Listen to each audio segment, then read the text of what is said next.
Would you recommend somebody avoiding salt completely, or would a little bit of sea salt or maybe iodized sea salt be okay? I don't think that Himalayan salt, Celtic salt, sea salt, it doesn't matter because it's all the same amount of sodium per teaspoon. It's all 220 milligrams of sodium per teaspoon. There's no better salt than it. That's all bad. All salts are bad. So there's no special salt that makes salt less poisonous.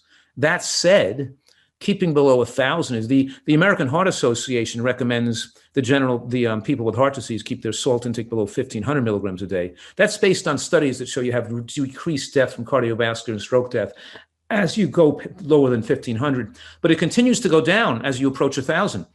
So you see benefits when people drop their salt intake to as low as 1,000. You still see continued benefits.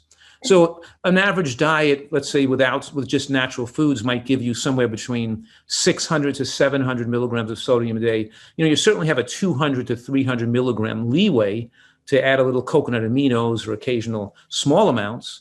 But don't forget, a quarter teaspoon of conventional salt still contains like 550 milligrams of sodium. So even a quarter teaspoon could be too much. But they make a lot of things that have salt, like that give flavor to foods, Mrs. Dash, and you can use coconut aminos or other things that have just maybe 100 milligrams of sodium in them to get a salty flavor. You don't need to douse your things with salt on your food, and still you can keep your salt intake pretty low. There is a few people, like 1 in 100 people who don't hold on to salt well, who need to increase a little more salt in that, but that's particularly rare. And then what about like added minerals that you can add from like the little droplets or something that have sodium in them? Would you just recommend people eating more greens to get their minerals? Or what if they're still low in minerals and they needed to add a little bit of like seawater or something to get minerals?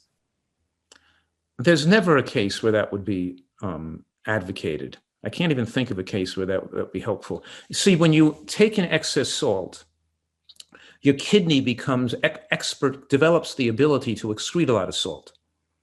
So you're taking a lot, you're pushing a lot out. Your bloodstream has to maintain that steady state. And when you take salt in your diet, you put out salt in your sweat more too.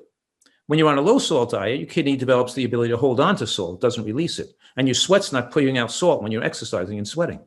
So your body becomes dynamically, it keeps the salt intake constant, whether you're on a high level or a low level.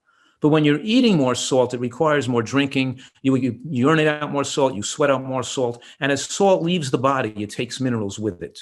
So then you're losing magnesium and potassium and other electrolytes when you're urinating out the extra salt.